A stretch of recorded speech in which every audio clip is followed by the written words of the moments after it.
request that you be upstanding as we receive with the highest respect and honor. We acknowledge the presence of the President of the Republic of Ghana, His Excellency John Dramani Mahama. Let's give him a big round of applause, a bit better than that.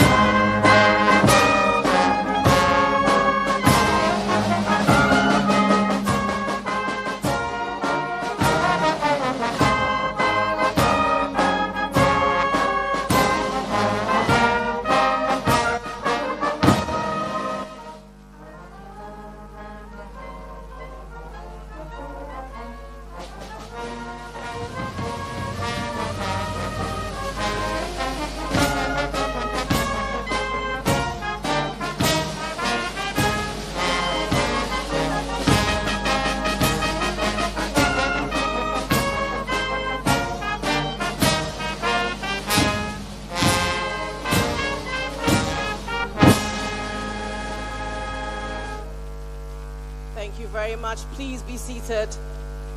Once again, Your Excellency, the President of the Republic of Ghana, John Dramani Mahama. Your Excellency, your presence is truly, really honored. Thank you for being here this morning.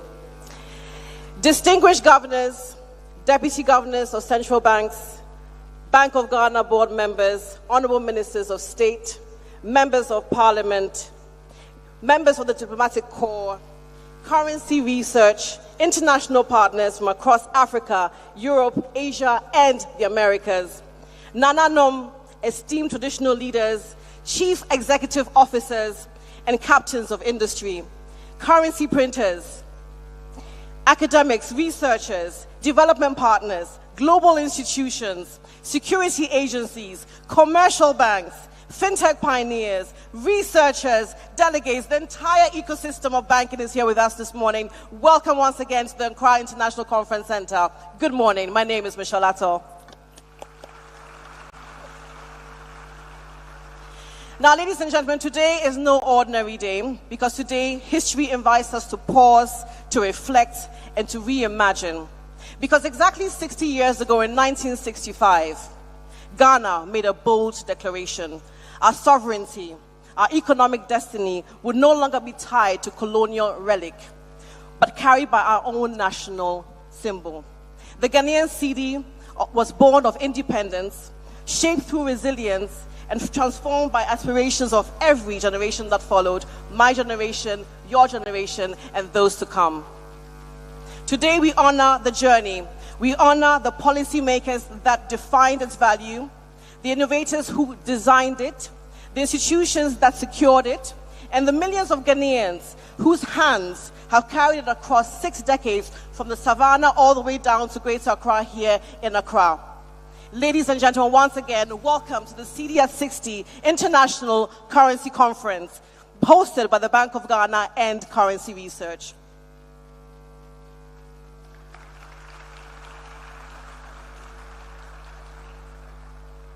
Now, exactly 60 years ago, the Cedi had weathered a lot of storms, embraced reforms, been redesigned and redenominated, been modernized, and now stands constantly being defined by change. And so therefore, the future is where Ghana Cedi is going.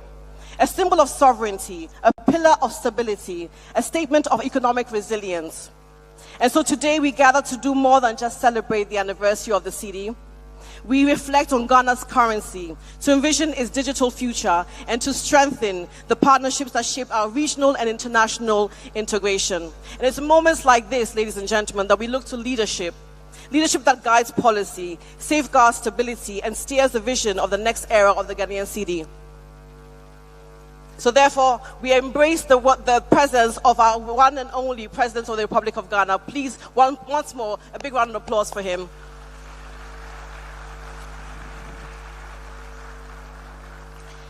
We also would like to acknowledge the presence of our hosts, the Bank of Ghana, in partnership with Currency Research, whose collaboration continues to elevate Ghana's leadership in currency management, innovation, and payments modernization. We would also like to acknowledge special guests. We have governors and deputy governors and representatives of African and international central banks, ministers and policymakers, CEOs and industry leaders, and of course, all central banks here with us this morning. Thank you once again for being here.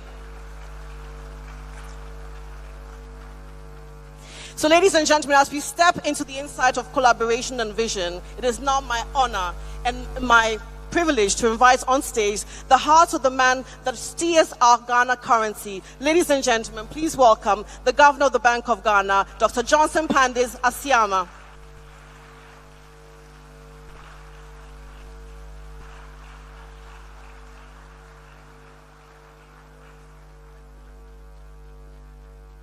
Okay, thank you very much. Your Excellency, distinguished governors, colleagues from across the currency, payments, and security ecosystem, esteemed partners from currency research, ladies and gentlemen, good morning and welcome. It is a pleasure to gather in this space with leaders such as your good selves, whose work supports the foundations of modern financial systems. This conference here in Accra provides a unique platform for experts, platform for policymakers, and platform for industry leaders to come together, such as we have done, to discuss the latest trends, challenges, and latest opportunities in the world of currency. I am confident that the discussions and conversations that will take place over the next 2 days here will be insightful, will be engaging, and will be valuable for all participants. So let me extend my heartfelt gratitude to all our speakers, the sponsors, and the attendees for their commitment to advancing our understanding of currency and its impact on our daily lives. Your presence here today is a testament to your dedication to excellence and innovation in the field. Colleagues, this conference also forms an important continuation of the Cedi at 60 celebrations that we started a few weeks ago. It involves a year-long reflection on the journey of our national currency and the role it continues to play in Ghana's economic and institutional life. The Cedi at 60 launch event recently, it reminded us that our currency carries history. Our currency has meaning, and our currency has a sense of collective identity. Today, we build on that moment and we reflect on how we can walk forward and to walk forward together with purpose as custodians of the next chapter of the Cedi. Excellency, we are honored by your presence this morning. Please put your hands together again for him.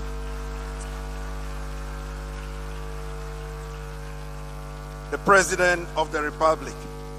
Your Excellency, your presence indeed speaks to the national significance of this milestone. And we appreciate your continued support for the Bank of Ghana and for the financial sector more broadly. Excellency, your engagement underscores our shared responsibility to protect the value, the integrity, and the future of the Cedi. Mr. President, your resetting Ghana agenda's emphasis on stability resonates deeply with our mandate as a central bank, which is to safeguard a currency that supports opportunity, confidence, and long-term prosperity for all Ghanaians. As governor, I am very much aware of the critical role that currency plays in our economy and in our society. And as we mark 60 years of the Cedi, we remember the pride and the aspiration that shaped its introduction. From its earliest days, The Cedi carried the confidence of a young republic that was charting its own economic destiny. Over the decades, it has mirrored Ghana's triumphs, but also our struggles. Remember the periods of progress. There were bold reforms and also moments of hardship that tested the resilience of our institutions and our people. Through all these moments, the Cedi has remained central to policy making, market sentiments, and of course, our daily lives in every corner of the Ghanaian society. So for 60 years, the Cedi has moved with our people. It has gone into markets. It has gone into small shops. The Cedi has gone onto farms. It has gone to trotro stations, and of course, in the quiet routines of daily life. It has helped our families to plan. It has helped businesses to grow, and it has helped communities to support one another. Each generation carries its own memory of the Cedi. So now, we must look ahead for the next 60 years in terms of what the Cedi holds. Now, the next generation will relate to the Cedi in new ways. And let's think about it. Young Ghanaians are growing up in a world where value moves instantly, where digital interaction is second nature to them, and where expectations of transparency, convenience, and accountability continues to rise. Their relationship with the Cedi will be shaped by the trust they place in the institutions that serve them. So part of our responsibility as policymakers, as technicians, and as leaders is to ensure that the Cedi, however it is assessed, continues to serve these aspirations. Across the world, the landscape of money is indeed shifting. Digital payments continue to reshape behavior and expand access. Jurisdictions are advancing their thinking on CBDCs as well as tokenized instruments and raising new considerations around trust, interoperability, and privacy. Advances in artificial intelligence are redefining authentication, security, and lifecycle management.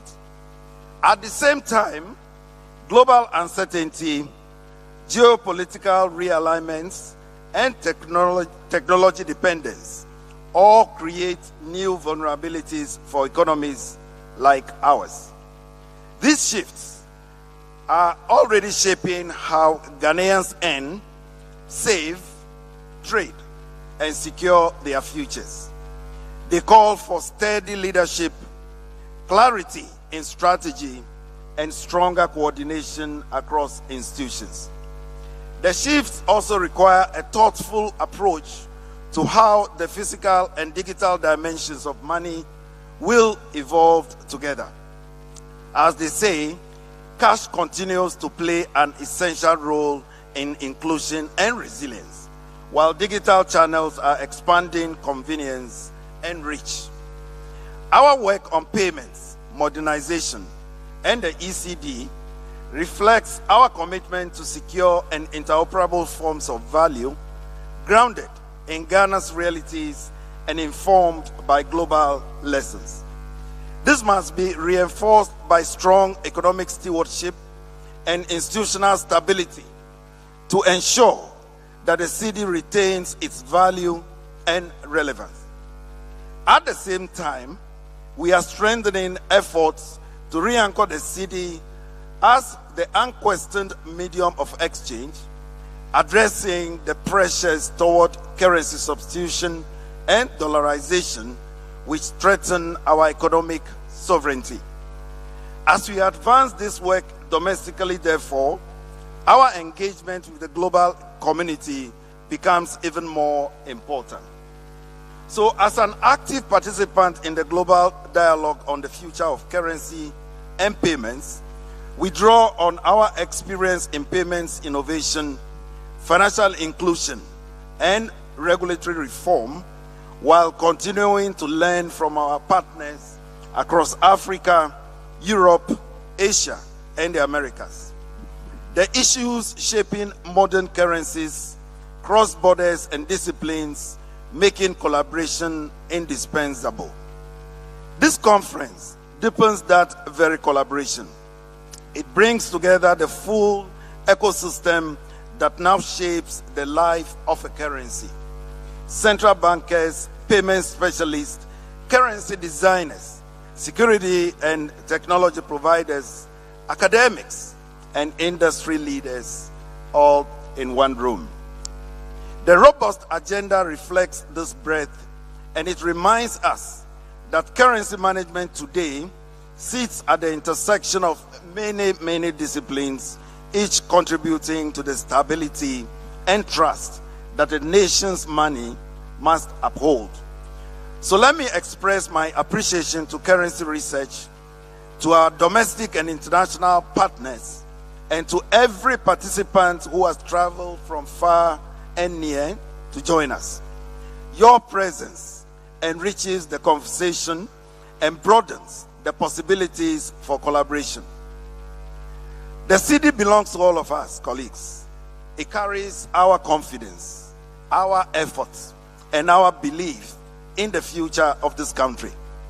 I encourage you all to engage fully, share generously in the discussions, and help shape the vision of what the next 60 years of the Cedi should and must look like.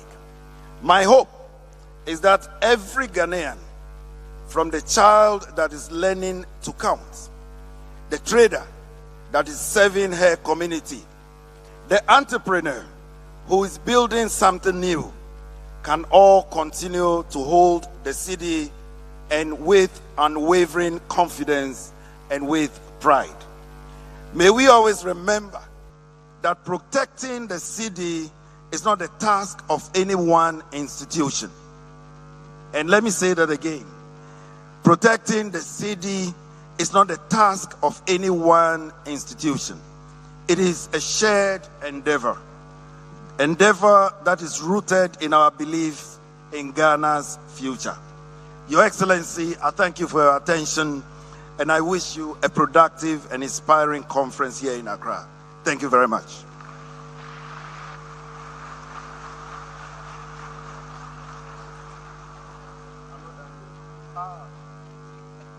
Can we please give him another big round of applause? The Governor of the Bank of Ghana, Dr. Johnson Pandis Asiama. Now, the first time I met Dr. Johnson Asiama, I said to him that he has a double barrel name because it's quite powerful. Can we give it another big round of applause? And whilst I was listening to your speech, Governor, you cast my memory back to when I was about 16, 15 years old, way back in Jamestown, when my grandmother said to me once, you must respect money because money is energy. So she gave me my very first 1 Cedi note. Until today, over 70 years ago, I'm not that old, by the way, I still have that banknote. So for some of us, as you know, our governor said, we must respect our Cedi, we must give it life. And as you can see, I'm wearing the color of life in your presence this morning.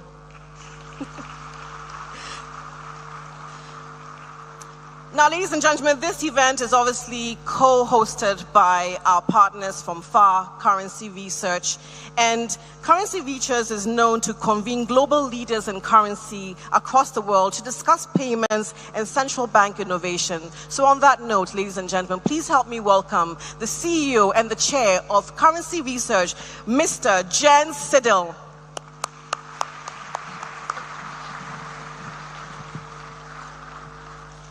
Thank you very much. Good morning, ladies and gentlemen. It is an honor and a pleasure to be here today for such a prestigious conference in a beautiful country like Ghana and being able to welcome all of you here to this conference.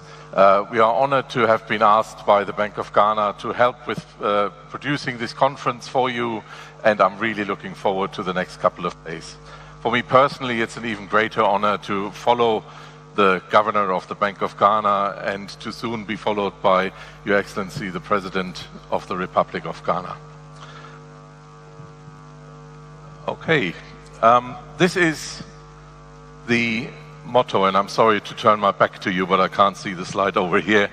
Cedi as a symbol of our national identity, economic sovereignty, and resilience. And before I go into a bit more detail on these three main themes of the conference, let me also acknowledge that, okay, I'm a bit ahead now, I'm sorry, here we go.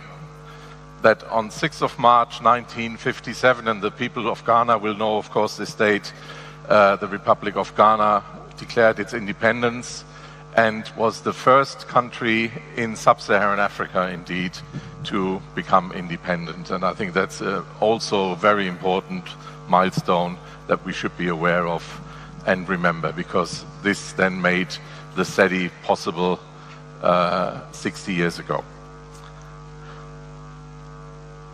I mentioned the three themes. One is national identity, and we see one of the, we don't see one of the banknotes here, I'm sorry about that. But when you look at the banknotes in Ghana, they're really one of these great examples where national identity is being reflected.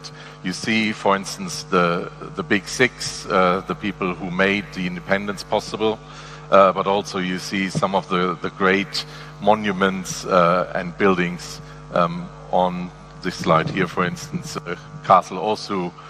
So banknotes are a great calling card for each country, and I think Ghana has done a tremendous job in showing that with the Cedi. There's also the aspect of sovereignty, and I put this very first gold coin that the Bank of England minted more than 500 years ago to show, and it was called the sovereign. So sovereignty has always been associated with money, and having your own currency, having your own currency system and everything that's built around it is a key aspect of making sure that your economy and your country can prosper. And last but not least, there's the aspect of resilience. We live in times where there's disruptions through national disasters, through cyber attacks, other things, and it's so important that your economy will not suffer from any of these disruptions.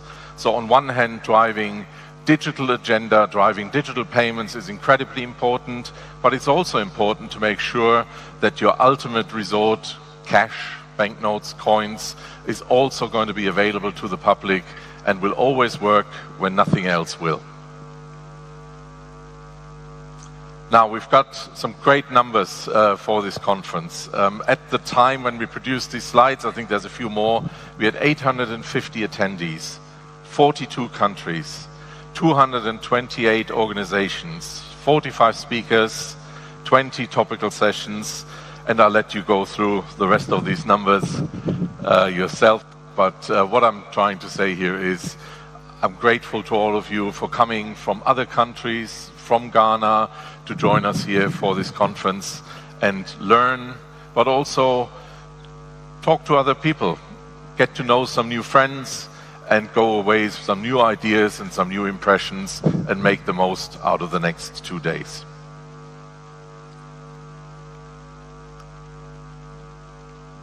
I would like to move on to the next slide, but also thank the Bank of Ghana. Without the Bank of Ghana, none of this would be possible.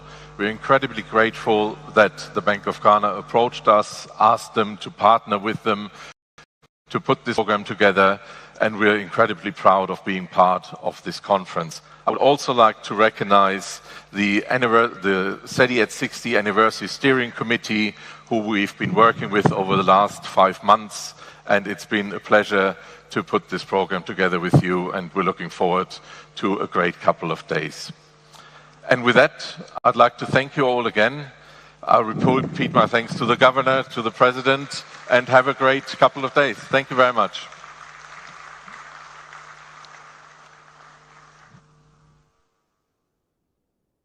Ladies and gentlemen, once again, Mr. Cedi, the Chairman and CEO of the Currency Research.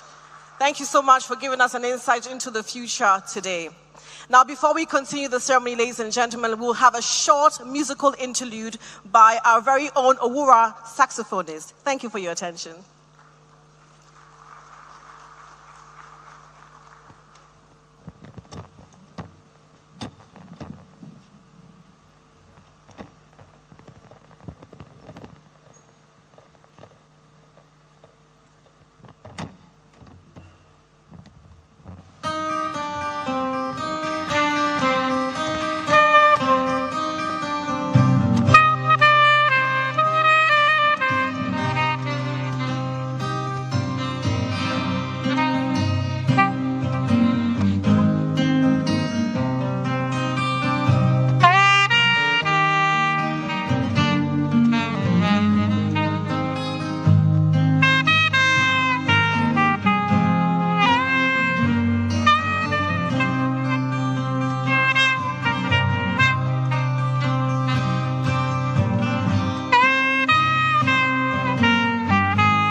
Once again, Owura, the saxophone, is giving us a rendition by Osibisa, Welcome Home.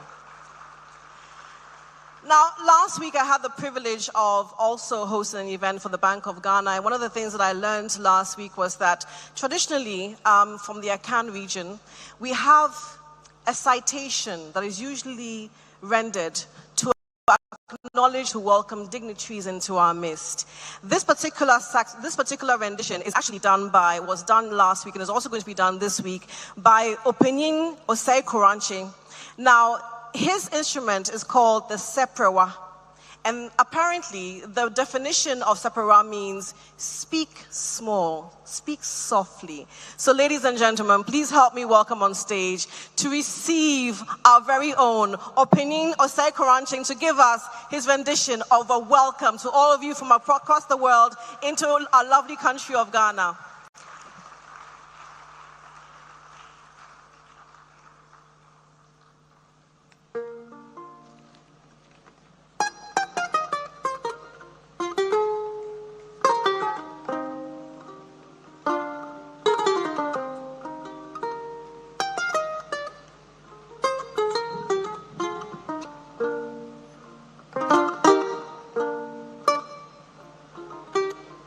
ago. Jina Amanado, a Bank of Ghana Amanado. Doctor, a Siama Sempremo. On an penny for Nina Nemo, a Mama Penny Aquaba.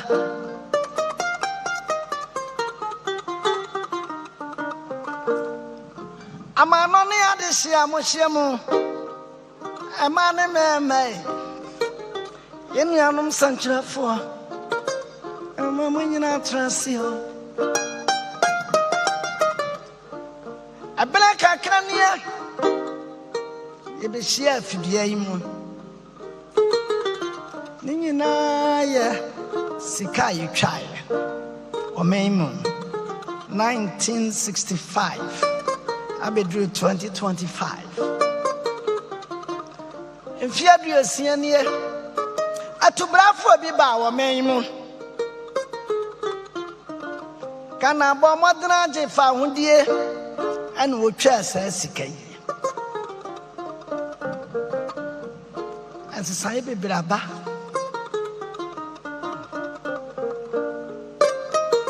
Nanso Yamamrana Amaniana. Amanado or better than Simpy and so on. Why are you going to say? Your best chef. I fancy you moon, your best yachi. Near baby, I had draw. Any baby, I had crow. Or maybe I'm persuaded and sick as some soul. I entity, said the baby bit about Cressica and any fee. Ubi say Sika, you say Sika Chessica. I had dream pow. Now back on for son minute.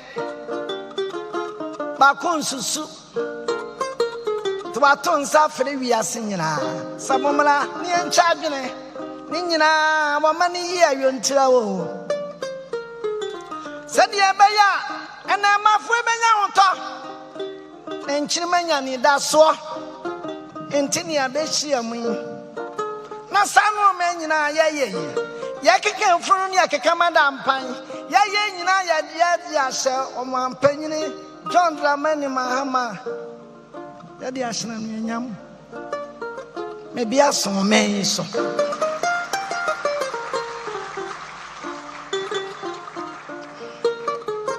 Yes, Asiano, Bibinti, Osmana Bediacre, near the Quavier, a man penalty and a more Bafidiamo.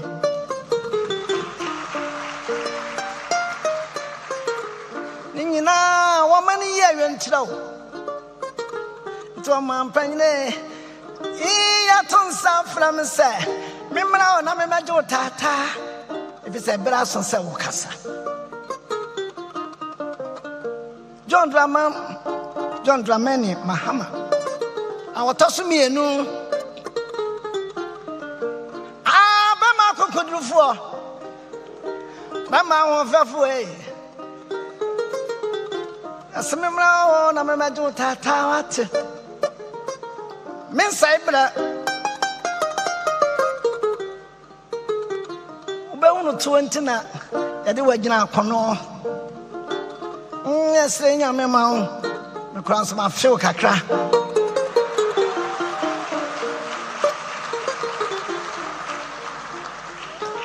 Connie Mossa Menawase. I saw a madam in your query. And no man, and I'm the giant. I am a comma quadrion 20 instruments. Yatuna Jemu. I was a cock the amiable. Until I did to an imminent say, your mom by preservation. Me bow and say, I am a quite my mamma.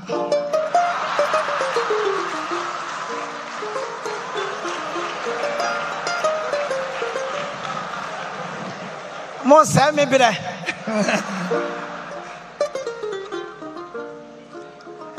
enti Dr. Siama ma me kwan na me de to anim se no ma na nam di yaye ya bo ho ban ya beboa efisa no so a creative job ana ma ba he Dr. Siama me nkomo be ye de ene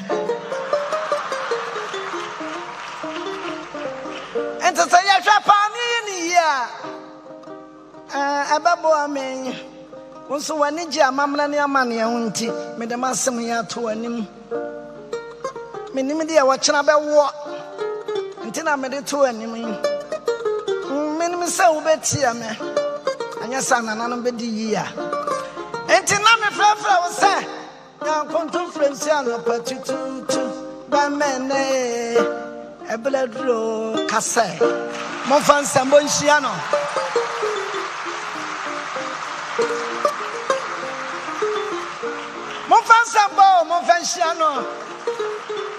Ladies and gentlemen, give him a big round of applause.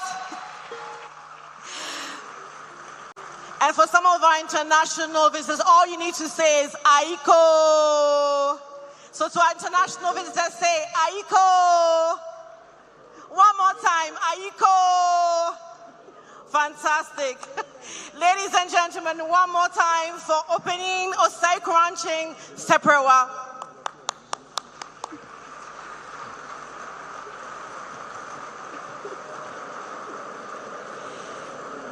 Distinguished ladies and gentlemen, please be seated.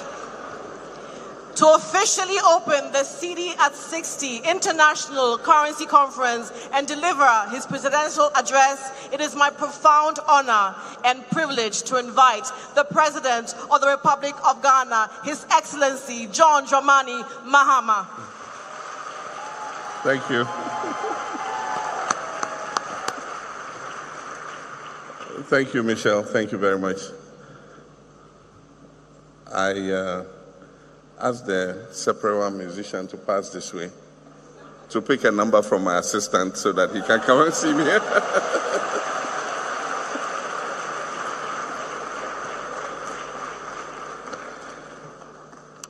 As I normally do, my presentation will be in two parts, my prepared speech, and then I normally have a few reflections before I inflict my speech on you.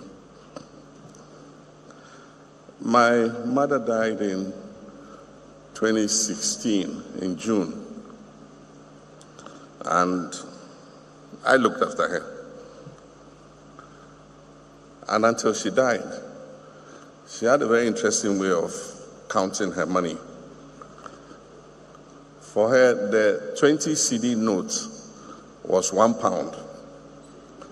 So if I gave her 100 Cedi notes, for her it was £5. And so 1,000 Cedis was £50. And until she died, that was the way she would count her money. And so people have their different way of accounting for their money.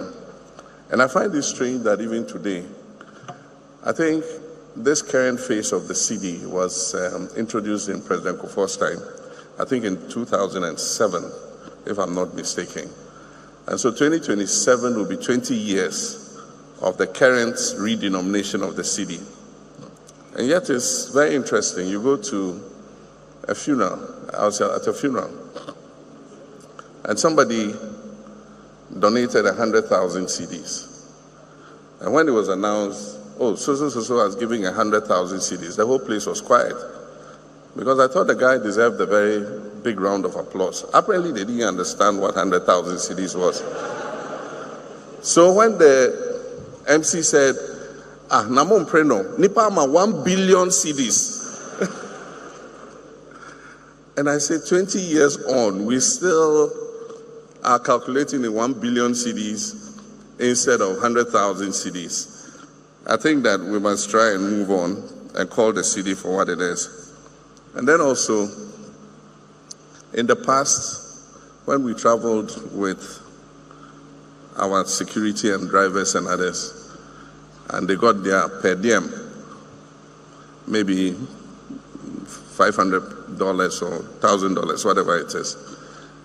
Anytime they went to the shop to buy a few things and bring home, they always used their calculator on their phone And so if they see a shoe and they say, oh, the shoe is 120 pounds, they will calculate 120 pounds into CDs and say, what?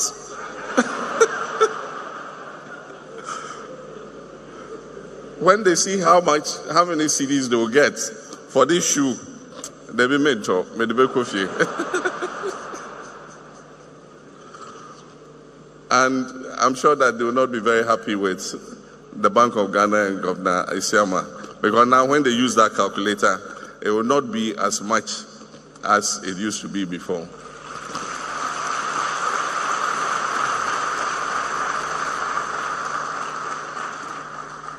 A relative of mine was going to buy a car and asked for an invoice from one of the car dealers. And when the invoice came, showed it to me. And I was surprised to note that the invoice was quoted in cedis, no dollars. A few years ago, if you were going to buy a car, the invoice they'll give you is quoted in dollars.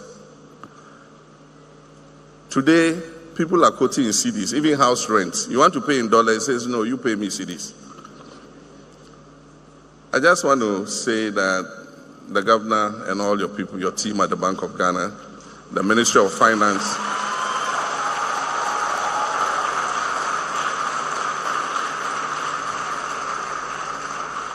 Bank of Ghana, the Ministry of Finance, Ghanaians are grateful to you for the management of our currency. I think that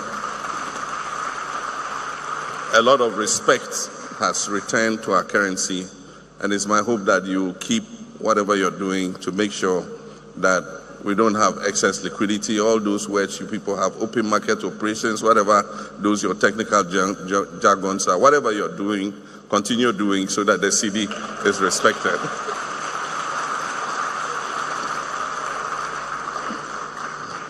And so allow me to proceed on established protocol and acknowledge the governor and your team and our visitors from outside, currency research, and all of you, and thank you for putting up this conference.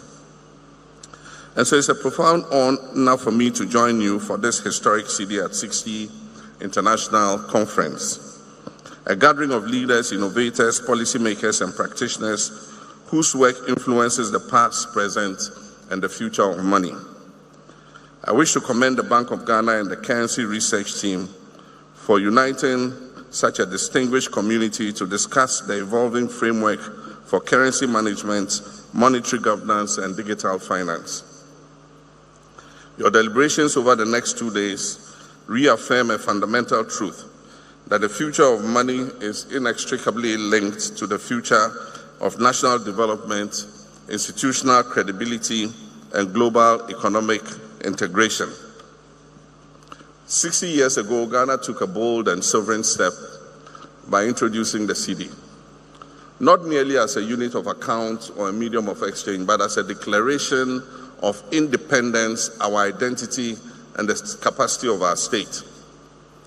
And so the Cedi symbolized our national aspiration to govern our own affairs, regulate our markets, and stand shoulder to shoulder with other nations in managing our own monetary destinies. Over 60 years now, the Cedi has, one, anchored the conduct of our monetary policy. It has shaped the expectations of households and businesses. It has absorbed shocks, domestic, regional, and global, and symbolized the resilience of the Ghanaian economy and the Ghanaian people. And so the Cedi at 60 is therefore more than just a celebration. It is a moment for analysis. It is a chance to consider what our currency stands for, how it has developed, and how it must be fortified for the years ahead. This conference takes place against the backdrop of a rapidly shifting global monetary landscape, from the rise of central bank digital currencies, CBDCs, to the accelerating adoption of digital payments, from increasing cyber vulnerabilities to the renewed role of cash as an anchor of resilience during crisis. The world is witnessing the emergence of a hybrid monetary ecosystem. And in this new paradigm, cash, electronic payments, and digital assets coexist.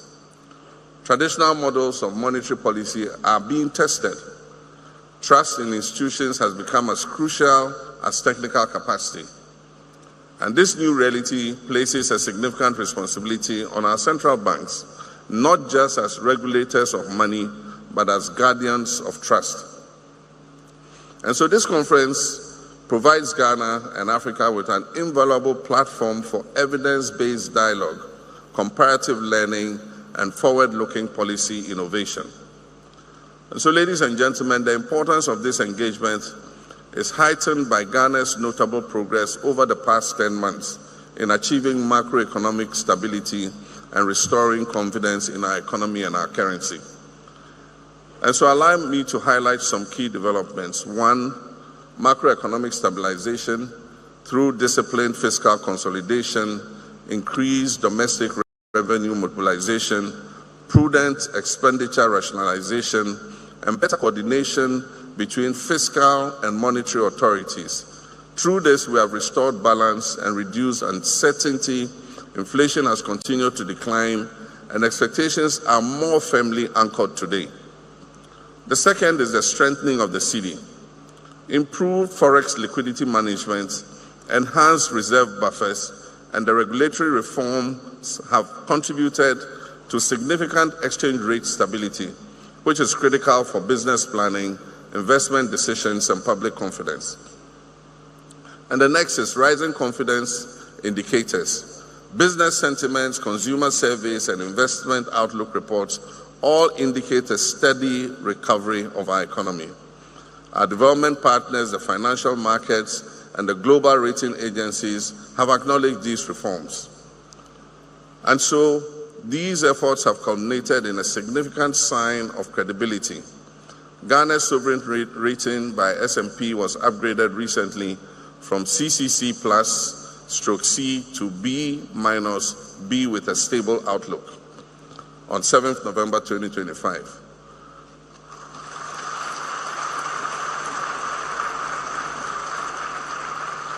And that is why I give credit to our finance ministry and our central bank, the Bank of Ghana.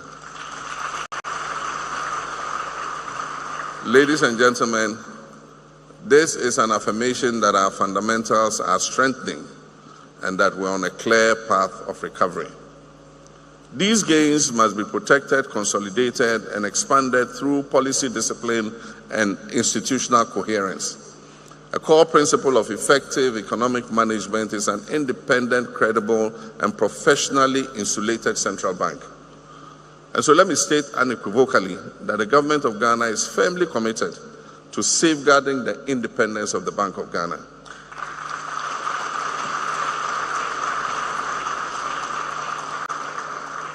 A strong and autonomous central bank is essential for anchoring inflation expectations, for maintaining exchange rate stability, for enhancing investor and market confidence, and ensuring long-term policy credibility.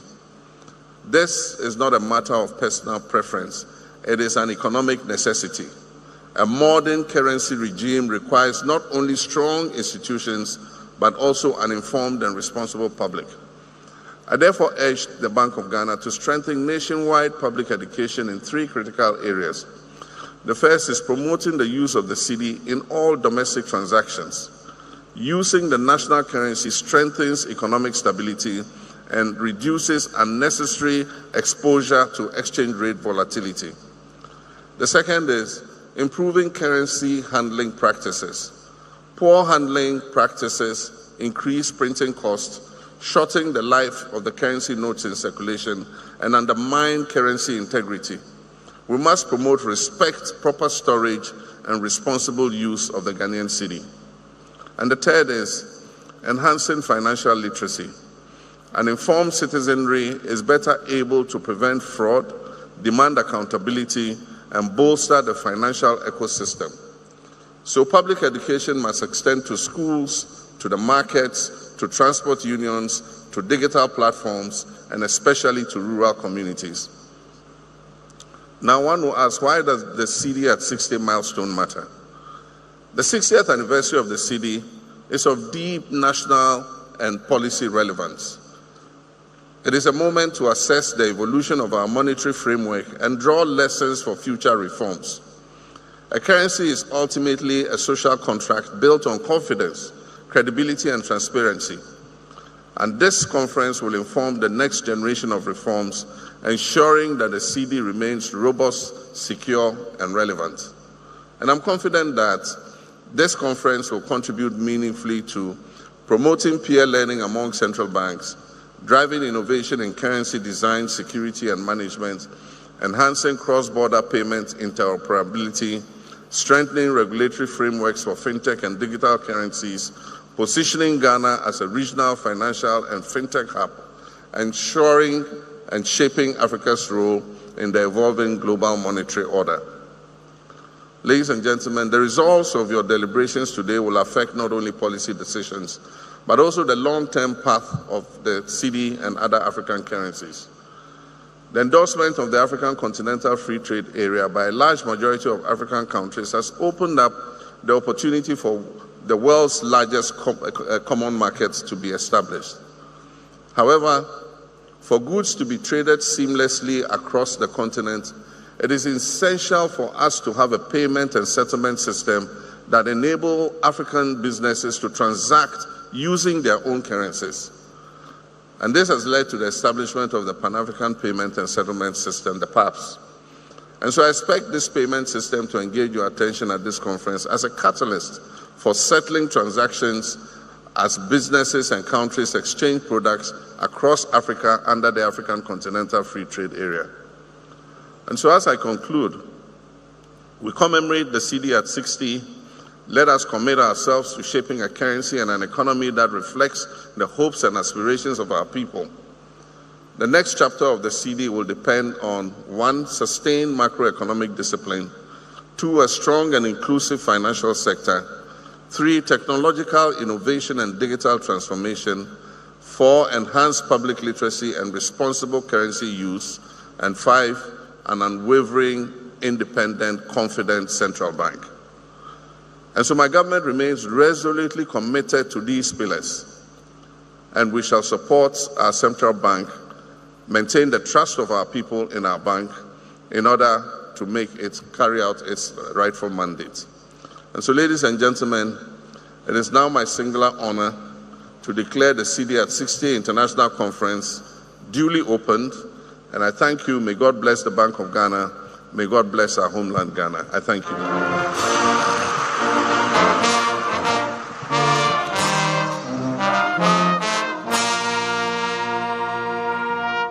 Thank you, Michelle. Thank you, Your Excellency. May we please request your kind presence, as you have already graced this occasion for us, to kindly honor us with a photo group for us this morning. We'll be most grateful. Thank you very much, sir. So please, Mr. President, one more time, Mr. President of the Republic of Ghana.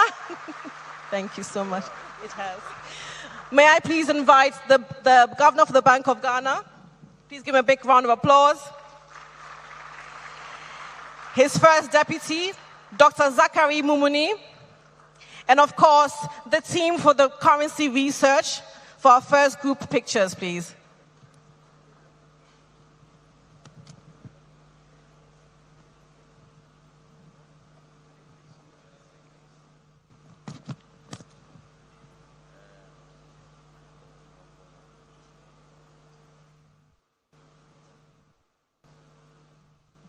As they make their way to the stage, can we please give them a big round of applause to the currency research team for this collaboration to enhance, to move the Cedi forward. And once again, we are so grateful to our President of the Republic of Ghana for granting us his audience in his time. We know you're very busy. So may we ask all members of the media to ensure that pictures are taken swiftly and orderly.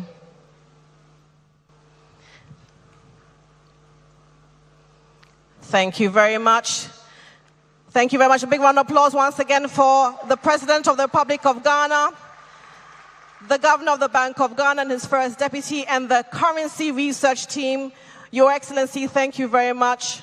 We're most grateful for your time. But we'd like to steal one more minute of yours, sir. One more minute, sir. One last picture. Thank you. Can we please give him a big round of applause for being so gracious and kind? We do know that he has a very busy schedule. Okay, so on that note, thank you very much, ladies and gentlemen. Please be seated.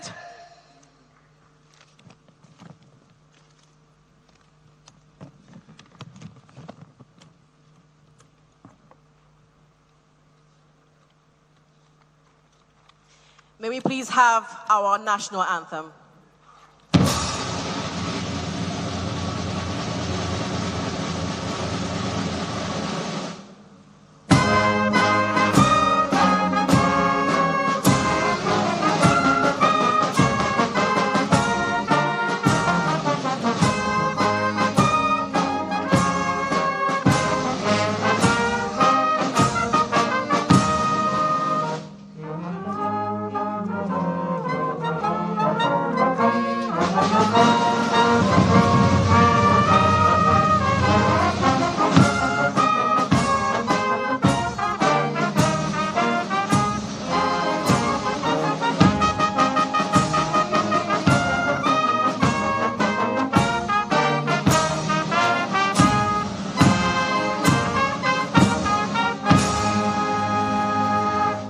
Thank you very much, ladies and gentlemen. Please be seated. One more time, His Excellency, the President of the Republic of Ghana, Mr. John Dramani Mahama.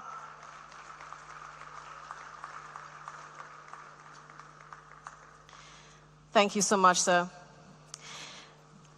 Now, ladies and gentlemen, this conference will be in several sections. First of all, we begin our leadership and sovereignty sessions, followed by a dynamic fireside chat, and then a headline presentation. We'll also continue innovation and culture sessions, and followed by a microeconomic panel, practical case study, and infrastructure insights. And we close, finally, our CBDC and interoperability panel later during the course of the day.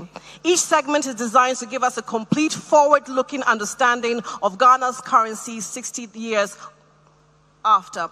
So, ladies and gentlemen, as we allow the stage to be set, may we entreat you to give us a few more minutes and your patience for the morning conference to begin. Thank you.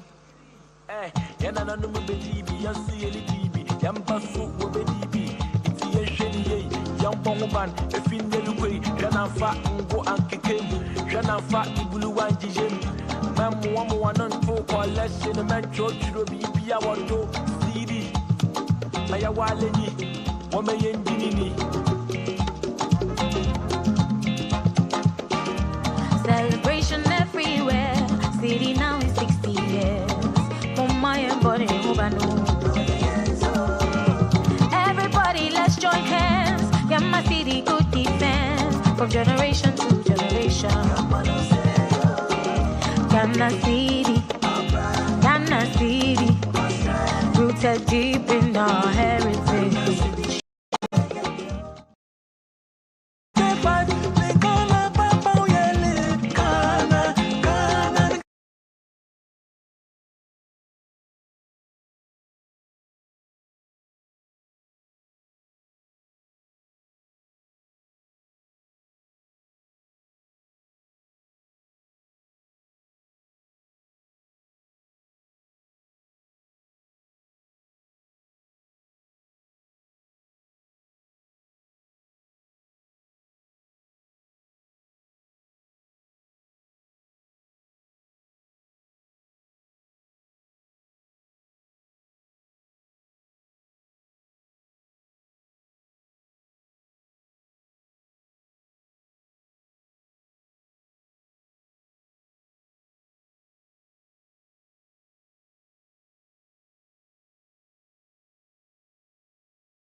So that is for dollarization.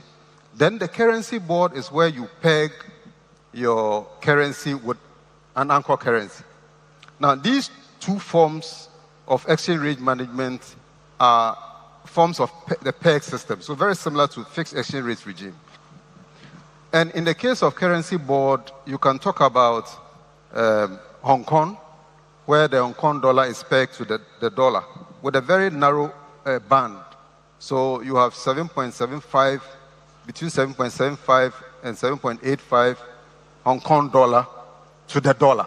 So that gives you a certain fixed, if you like, exchange rate.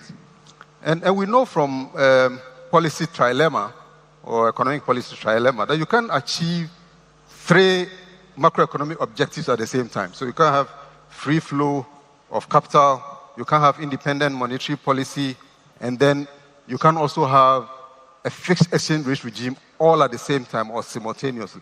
At any point in time, you can have 2, similar to a political trilemma or energy trilemma. So in the case of Hong Kong, and then the African countries within the CFA zone, they peg their currency.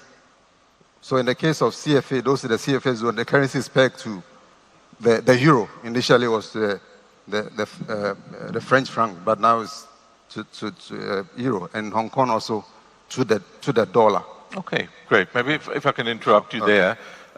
Let's move on and be a bit more specific about Ghana then. Philip, if you can tell us a little bit about the history of the Cedi and what role it has played in helping with monetary sovereignty for Ghana. Thank you very much. So I'm Philip Otu, and I'm at the head of the research department. I'll start my speaking lines by picking up from where Prof started off. He goes to make a very critical point by saying that monetary sovereignty goes beyond the technical ability to issue currency. Now, for me, I think that it embodies 3 things: issuing currency, setting interest rate, and then defining your monetary policy framework. But these things don't come easy. These things will have to be backed by strong institutions. These things will have to be backed by operational ways of doing things more efficiently. We just heard the president talking about open market operations and all those things. Those are operational things that we need to do to solidify monetary sovereignty. And I think that on the institutional front, there's a lot that has to be done.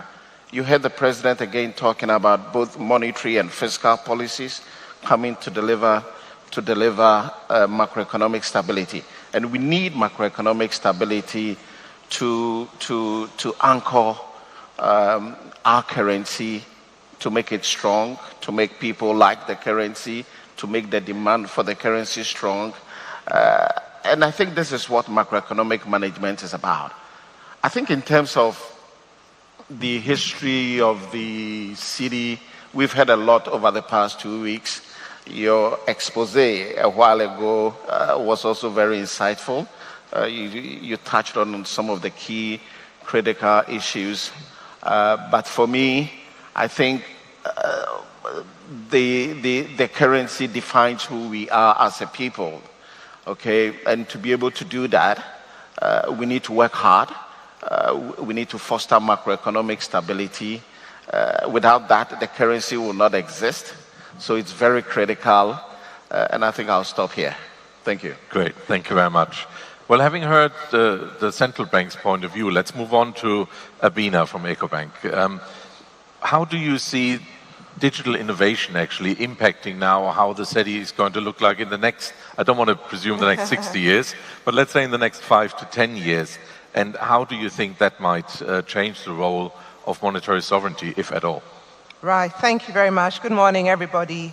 I'm Abna Osaipoku. I look after EcoBank in Ghana and what we call the Anglophone West Africa. That excludes Nigeria. So Cedi is 60, Abna is 30. It's my 30th year in banking at the moment. So, direct to the question. So over the last 10 years, indeed, we've seen, a lot of innovation, as it were, or even transformation in the Cedi and payments landscape in Ghana. I recall, when mobile money interoperability was first introduced. I also recall just the instant or real-time settlement, systems like GIPS came into being. And then over the last few years, we've seen pretty much every bank, also come up with banking apps to help with payments. And very recently, the pilot of Bank of Ghana's own digital currency, the ECD. And these developments, for me, are generally very positive. The first is, without a doubt, is really boosting financial inclusion. The underserved now have access to secure and efficient financial transactions. And with the introduction of ECD, once it's fully rolled out as well, my understanding is even without connectivity, one can still go ahead and do their transactions. I think the second big one for me would be we've seen a lot of operational efficiency, or maybe I should say efficiency in the payment system ecosystem. Initially, costs were high. We've seen transaction costs really become very low. It's very convenient. You can make payments anywhere else. And more importantly, there's so much transparency when it comes to payments now. And thirdly, for me, if you look back over the last 10 years, initially, when all the innovation began, commercial banks were sort of wary. All we could see was, fintechs and other more agile and nimble players in the ecosystem eating the cake. Over time, that seeming competition has actually evolved beautifully into collaboration and innovation, where I'm almost certain now that every single bank in the country, regardless of tier, now partners with the fintechs, to be able to innovate and serve our customers better. And I think beyond technology, this is also about sovereignty. I heard somebody say something which I wrote down. The person said, digital innovation is inevitable. However, sovereignty is non-negotiable. And if I sort of break that down, today in Ghana, we see the payment ecosystem process over 1 trillion Ghana cedis of transactions each year. The whole sector cannot be ignored, as it were. So for me, digital innovation, especially with the introduction of the ECD, would strengthen the sovereignty in a number of ways, and I'll touch on a few. I think the first is that it will reduce reliance on foreign currency, and of course, on private payments, systems. And this is totally in line with what Mr. Governor said. He said he wants the Cedi to be an unquestioned medium of exchange. Typically I would say the main medium of exchange, but he said the unquestioned, which means it's unrivaled, it's the sole medium of exchange. I think the second for me is it would also mitigate the risks from, using all these unregulated private digital currencies that we see. We've seen a lot of either it's cryptocurrencies, stable coins, especially from the big tech, right? And these, pose a challenge to regulatory oversight and even financial stability. The beauty of having a central bank digital currency like ECD is, it provides an option, albeit a very safe and secure one, and I dare say risk-free. Let's ignore DDP for now, because it's coming from the government. And with that, it would mean, that those who hitherto were using these other digital currencies that have systemic risk have a safer option. Maybe a third one, we've also learned the lessons from Nigeria and China after they launched their CDBC, and overall it gives the regulator, better visibility end-to-end, and control over the whole payment ecosystem. Just to add that whilst there's so many other, important things on monetary sovereignty, we shouldn't forget the fact that with all the innovation, we must balance it with also risk management. Otherwise, there are lots of unintended consequences, right? That we all know about potential cyber attacks, frauds, AML, and so many others. So what I see is it's going to make the whole payment ecosystem open up to more people, but there are risks to be managed, regardless of the efficiencies that we see. Great. Thank you very much for that. Let's move on to a European perspective. Jean-Michel, Europe, I think, is debating a lot about sovereignty at the moment. And do you maybe want to paint a picture for us, what the main headlines are that are currently being considered? Thank you, Jens. Thank you very much for Bank of Ghana and for Currency Research to invite me. I mean, I'm really delighted to be here today. Jean-Michel Godefroy, I used to be Director General at the European Central Bank. I was, in particular, Director General at the time of the creation of the euro. I was dreaming that I would see euro at 60, but I probably would be too old for that. I mean, coming back to the monetary sovereignty in Europe, first I'd like to propose a definition of monetary sovereignty. I would suggest the ability of a country to fully control the issuance and circulation of money within its territory. And in Europe, we have a very strong currency, the euro, but at the same time, there are some worries. There are some worries which are linked to money and to the payments which are linked to the money, to the circulation of money. I see three risks, and I'd like to say clearly that I retired from the European Central Bank, so I'm not expressing the views of the European Central Bank.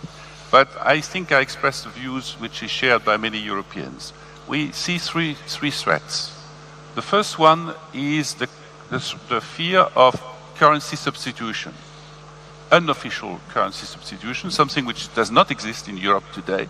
But with the development of cryptocurrencies, and in particular stable coins, there is potentially a risk, for example, in e-commerce, that there is a need for a currency which circulates worldwide and which is linked to what? To which currency? Maybe not to the euro.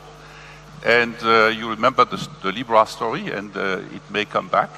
And this is a fear of currency substitution in the field of retail payments. In the field of large value payments, the fear is more about the tokenization of assets, in particular securities. If securities are tokenized, then to settle the securities transfers, you would need a tokenized currency. And for the moment, stable coins who could play this role, they are issued privately and they are issued especially 95% in dollars. There are possibilities to, I do not believe too much about currency substitution for retail, but for wholesale, I think the solution will be to have a CBDC in euro issued by the European Central Bank. And I think that will happen. So this risk of currency substitution is not too big in my mind. Bigger is the problem of interference in the payment process, especially in the cards business. Europe is very dependent on cards. I mean, in many countries in Europe, at point of sale, there are more card payment than cash payments. This was the case in the Nordics, in Netherlands, but last year it was the case in France also. So you see, the cards is really becoming the payment instrument in Europe, and we are extremely dependent on it. The cards payment is dominated by two institutions, Visa, MasterCard, who are very efficient, but they happen to be US-based, and they have to comply with the rules of the US government. Which means in Europe, we have 22 countries in the euro area, and 13 of them do not even have a card scheme domestically. So it means that through the international card schemes, there is a possibility for a foreign government to block payments internationally in the 9 countries who have a domestic card scheme, but rely on Visa, MasterCard for their international transactions. and even domestically in 22 countries. So you could understand that it is a worry, which explains, and I will come back to that tomorrow, explain why we are so strong in willing to have a digital euro, which is entirely under the control of the European authorities. The third risk is a risk of abuse of data.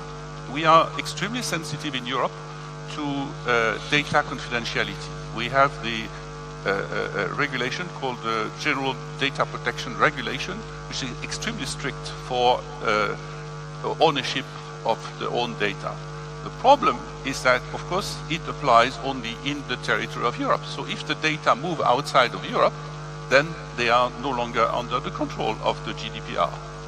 So this is, and then I could tell you a nice story about SWIFT, but let's say for the sake of being concise, I will stop here. So three main problems. Currency substitution, I don't think it's too big. Interference in the payment process, I think this is serious. And data confidentiality, this is very serious because the data are more and more under the control of entities for whom data is an important element in their business model. The use of data is so important in big techs for their business models. Great. Thank you very much for that, Jean-Michel. Joshua, if I may come back to you.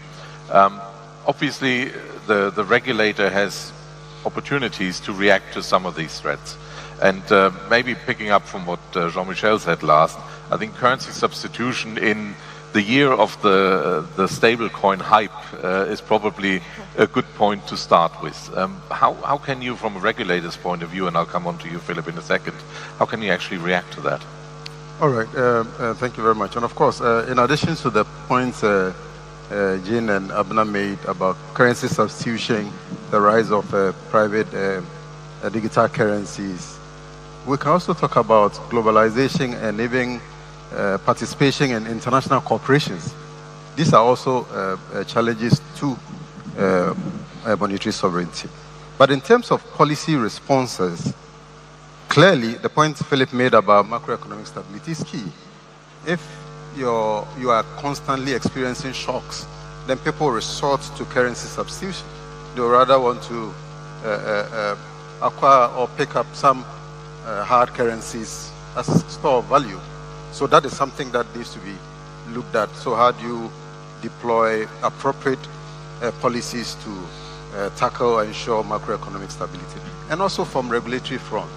Apart from regulating the entire financial system, monetary system, even these digital currencies, private currencies, digital money, you need to seriously focus on regulating them. And I'm excited that the central bank is looking at regulating that space. I always say that technology tends to go ahead of regulation, and regulation is always struggling to catch up. But I think we need to be very proactive in looking ahead and trying to put up the right structures and framework to address some of these problems. And of course, the insistence on the use of the local currency, and that's what the central bank is doing. I think that's extremely important.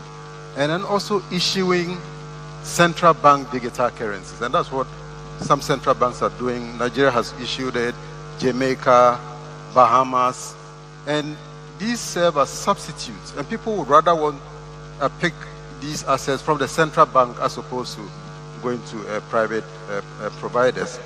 And then I think the issue of institutional quality. I always say that the financial system will thrive in a very strong institutional framework. So if your legal system is working, people have confidence in the system, and therefore they will participate in the formal financial system. Otherwise, then they would want to operate in the shadow market or black market, or informal market. And I think we also need a strong voice in international corporations. And most of the times we are just borrowers or takers, but we need to contribute to reforming the global financial architecture. The recent discussion about channeling SDRs through, let's say, the African Development Bank, these are the things we should be championing as opposed to always falling on the IMF or the World Bank. I think these are some of the things Okay. Great, thank you. Philip, we just heard issuing your own CBDC is an option. Of course, Bank of Ghana have done a lot of work on the Cedi already. I would presume there's almost like plans in the drawer now that could be actioned. But beyond that as well, we heard from Jean-Michel about the dependency on technologies from other regions, from other parts of the world. Can you maybe put some light on both of these aspects? How can the central bank actually deal with those risks? So for me, the way I tend to think about the payments landscape is that if you look at Ghana, we've seen a lot of changes over the years, and these changes are still ongoing. The payment system has changed. We've evolved from using cash, and now we are using some form of digital money that is moving around. We've seen the fintechs also come into the space. I think what the central bank has to do, which he touched on, is that we need to be very intrusive in the way we regulate these institutions so they don't create the next bubble down the road. That is how I tend to process it. The changes will come because the world is constantly changing. It's not a static world. Innovations are coming in all the time. And the way we make payments will forever change. 20 years, 30 years from now, there'll be something new in the system. He said that these institutions do get ahead of the central bank all the time. But I think as a central bank, we need to be very agile.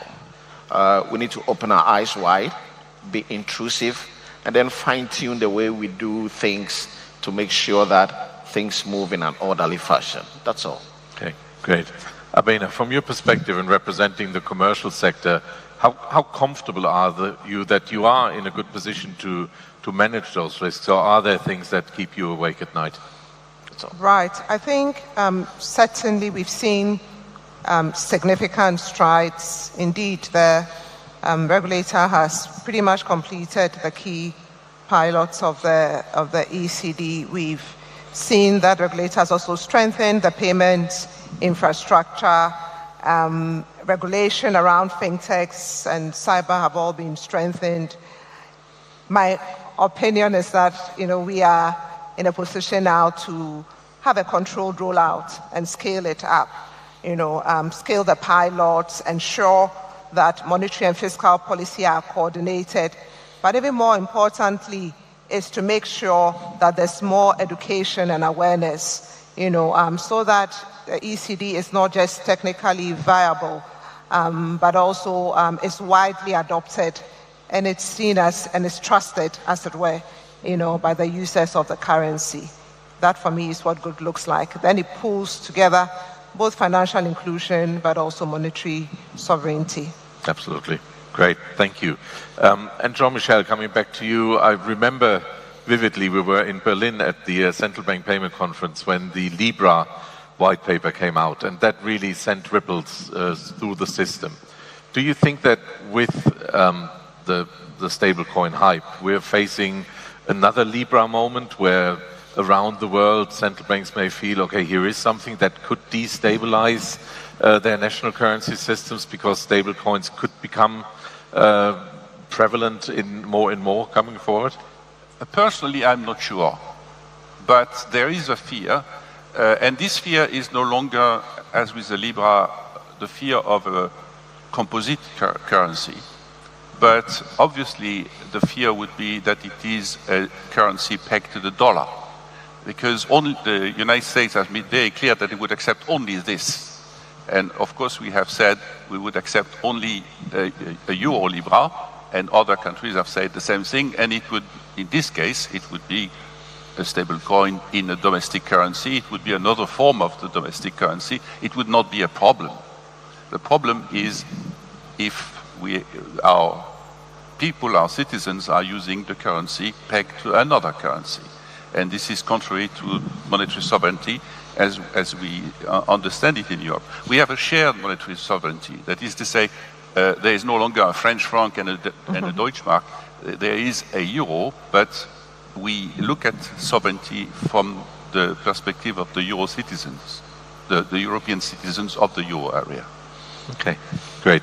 I'm conscious of time, so what I would like to do is wrap up our panel with each of you, just top 1 minute, give us a view of if you had that magic wand and there's one thing you could change or make happen to help Ghana's payment system. What is that? Maybe I start with you. I think that from the point of view of the fiscal authority, they need to help the bank in repairing its balance sheet. I think that it's a very important step, and it's a way of whipping up confidence in the bank itself, the central bank itself, and that also will certainly affect the entire financial system. And I think that that's something that we need to focus on as quickly as possible. Yeah, thank you. Philip? No, I think no payment system can thrive in an environment of turbulence. So I think we need stability to allow the payment system evolve in an orderly way. And I think we must continue to work. The central bank is just not a central bank, it's a policy institution. We need to continue to work to foster macroeconomic stability, to allow payment system evolve, and to foster growth in the economy and to alleviate poverty. Yeah. Thank you. Abena? For me, I would want the Cedi to be the main, the only unquestionable medium of exchange in the country, apart from if you are engaging in foreign trade. That would be what I would want. Wonderful. Yeah. Thank you very much. And Jean-Michel, I'll leave it to you whether you want to make a wish for Ghana or for the world or Europe. I'm now a consultant, so I can advise, maybe, but I would have two advices. The first one is exactly what His Excellency, the President of the Ghana Republic, said: have an independent central bank. This is the first condition to have a money which is credible and therefore sovereign. So that's the first advice. And the second advice, go on with the Cedi, because the Cedi is a way to control the circulation of your money much better than if you use other intermediaries. Great. Thank you very much. Thank you all for helping us setting the scene for the next presentations. Thank you all. Please, a big round of applause for our panel. Thank you. Thank you. Thank you. Thank you very much for a very engaging panel. We really appreciate the thoughts there shared by all of the panelists. We're going to get straight on with the agenda, and I'll invite Pearl and Cynthia, who are in the room, to please come and join me up on stage. I think I have the delight and honor to host what's probably going to be the most colorful set of presenters who are going to be on the stage this morning, which is fantastic. But we're going to be moving into a session that will focus on how currencies represent the people. And hopefully through the course of the next 25 minutes or so, we're really going to look into and understand and explore how currencies embody national identity and heritage and shared values, and understand how design and communication influence public perception and trust. But also, we hope to be able to touch upon the future implications of representation in a changing cash environment. So very excited to hear from our two presenters on that. As they go through introducing the context of their countries, we will have a little Slido poll running just in the background. So if any of you have found your ways to the interactive Q&A system, which you should be able to find via the QR code on the back of your badge, please make sure to go in there, answer the little poll, and depending if we get some good answers on that, hopefully we should be able to make a comment on that just a little bit later on. However, to move straight on to the panel, I'll invite Cynthia to take us away with the Namibian examples. Please, a round of applause.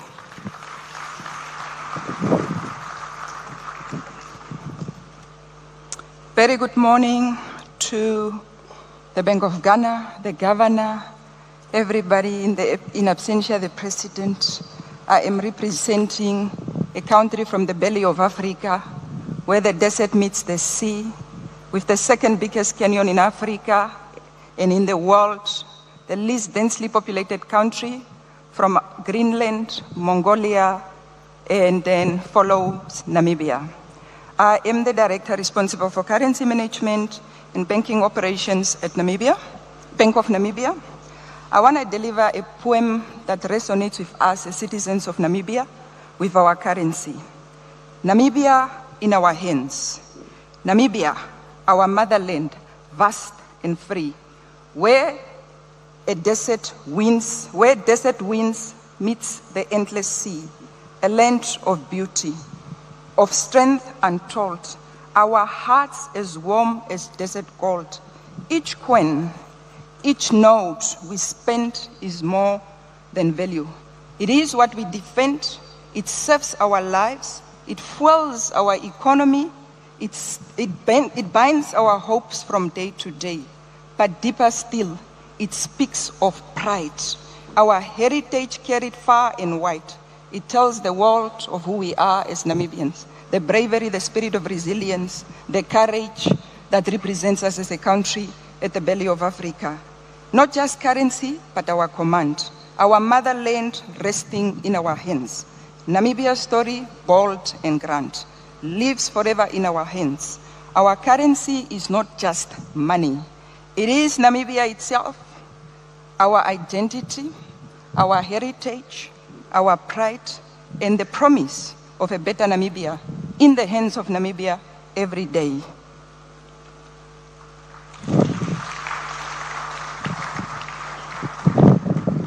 I will play a very short video for those who have never visited this beautiful country in the southern part of Africa, to just have a glimpse of how our currency resonates and talks to us and represents us as Africans on the African continent, but on the southern part of Africa. Please enjoy. Our currency is our heritage, our pride, and it's who we are. And as you have seen in the last part of the video, there are two icons. The one that liberated Namibia from the colonial hand in 1993, and that's our late president who passed away on the 8th of February, His Excellency Dr. Sam Shafishuna Nujoma. And one of the main motives reflected on our currency that talks deeply to us as the citizens of the country and remind us of where we are coming from. It's the Captain Hendrik Witbooi. One of the biggest genocides that we've ever experienced in the history of Africa was in Namibia, 1904 to 1908. Captain Hendrik Witbooi fought for the land that we enjoy as Namibians today. He died on a bullet on the 29th of October, 1905. And for us, when we look at the history of where we are coming from, we carry our currency with so much pride, with so much spirit of resilience, understanding and knowing that there are people who have sacrificed their lives for us. We carry it with pride. It is our identity that talks to us beyond the borders of Namibia, to the world that speaks the warmth and the love of a Namibian. So with that said, ladies and gentlemen, I will unpack the rest of our currency during the one-on-one session. Thank you. Thank you very much, Sentia. A very, very good look into the situation there and into the Namibian currency. And we will move on then to Pearl. Good morning from South Africa. We've got 11 languages in South Africa, but the one language that I like and I think it will resonate with all of you is that when we are excited and we are happy, we ululate.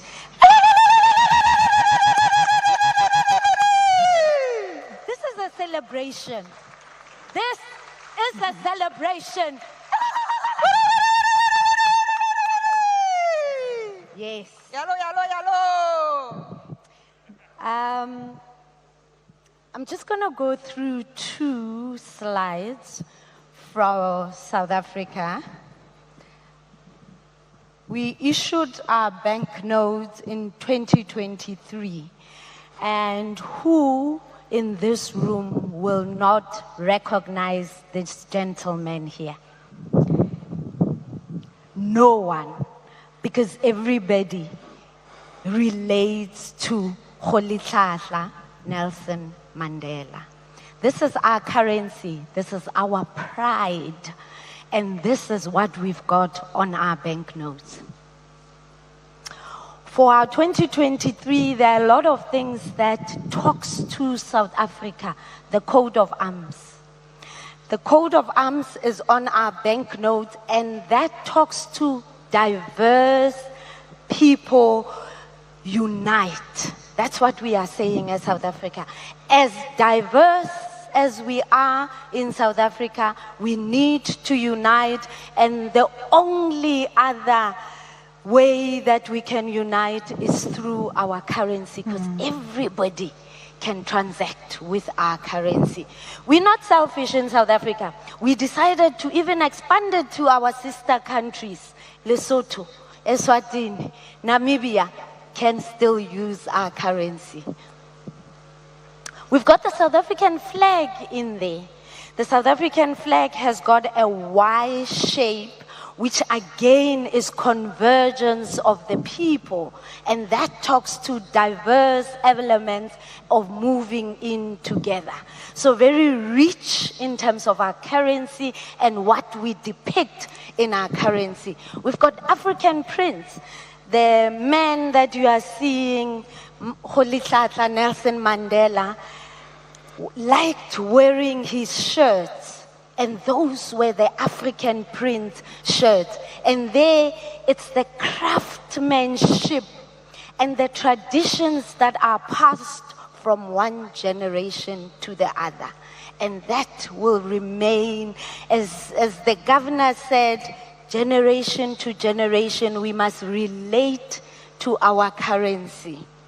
Again, for the population that is really dear to our heart in South Africa, the visually impaired. We've got the tactile marks that are made of the arms from the Code of Arms. So their inclusivity is in our banknotes, so that we don't leave anybody behind in our banknote. The last part that I want to show is this. Africa as a whole is rich in wildlife, and South Africa is one of those. Therefore, we've got the big fives, and in addition to the big five, we went a step ahead to say, let's put a family feel in our bank. And a family feel talks to care, protection, and intergenerational bonds. Again, passing it on to those that are younger and making sure that currency continues. Let's pause there and have an engaging discussion. Thank you very much, Pearl, and quite rightly the round of applause there. Some of the sort of themes that you've obviously both touched on in your sort of opening remarks there were the symbol of your peoples in the currency, and this is something obviously that the President also indicated, is that currency is for the people, and indeed this is reflected in one of the themes of this entire conference, which is national identity. When we look, however, at currency, we look at banknotes and indeed coins, this is a modernizing product. A lot of how you're representing the peoples and taking that past culture and shared heritage. How do you do this? And maybe Sensia, to you first, with Namibia just having gone through a renewal, how does your team balance the artistic and expression side with symbolism and public expectation? Thank you very much. I have brought few of our currency. It was released in circulation on the 29th of September. This is the lowest denomination, which is the 10 Namibian dollar. If you see it on the verse from a design perspective, as I said, we reflect as to who shaped Namibia, who fought for the liberation and the struggle of Namibia. That's our past, and that's our founding president. So in terms of our national identity, that is our past that has defined us. When you look at the color of this note, this is the clear sky of the beauty of Namibia. For those that have seen Namibia, or that have had an opportunity to see or to visit Namibia, one of the things that defines us as a nation is the bright, clear sky, the colors of our beautiful landscape. Even, as I said, you have the only place in the world where the desert meets the sea, the oldest desert in the world, the Namib Desert. The brown color on our currency reflects our dunes. And as Namibians, this is what we can resonate with.